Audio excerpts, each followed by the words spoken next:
হাইকোর্টের রায় স্থগিত করা হয়েছে। আপনারা বিজয়ী হয়েছেন।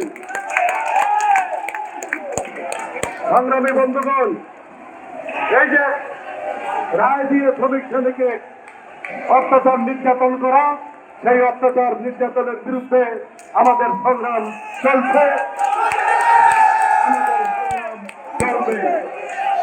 অটোরিক্সা শ্রমিকরা আকাশ থেকে আসে নাই, এরা বাংলাদেশের মানুষ, এরা বাংলাদেশের শ্রমিক। অটোরিক্সা শ্রমিকের আত্মীয় স্বজন সহ পরিবার পরিজন সহ 3 কোটি মানুষ এই অটোরিক্সার উপর নির্ভরশীল। এই 3 কোটি মানুষকে পারি না। ব্যাংকের লোন নিয়ে, এনজিওদের লোন নিয়ে কষ্ট করে জমি জমা বিক্রি করে একটা অটোরিক্সা বানাইতে হয়। সেই অটোরিক্সার উপর নিষেধাজ্ঞা দিতে হলে পরে এই শ্রমিকদের সাথে, তাদের প্রতিনিধিদের সাথে আলাপ আলোচনা করে তারপরে দিতে হবে। এইটাও বিকল্প কর্ম সংস্থান না করে কোন ক্রমেই অটোরিক্সা বন্ধ করা যাবে না।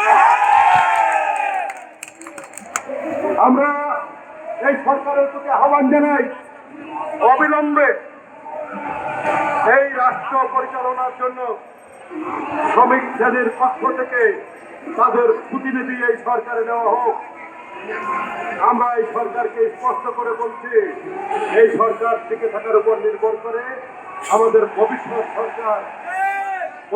সরকার যদি লুটেরা হয়, আবার যদি এখানে লুটপাট চলে, তাহলে পরে আমরা যে শিবিরে ছিলাম, সেই অন্ধকারে ছিলাম, আবারও সেই অন্ধকারে নিঃশেষ হয়ে যাব। সেই অন্ধকারে আমরা যেন নিঃশেষ হয়ে না যাই, তার জন্য আমাদের কাজ করতে হবে। সংগ্রামী বন্ধুগণ।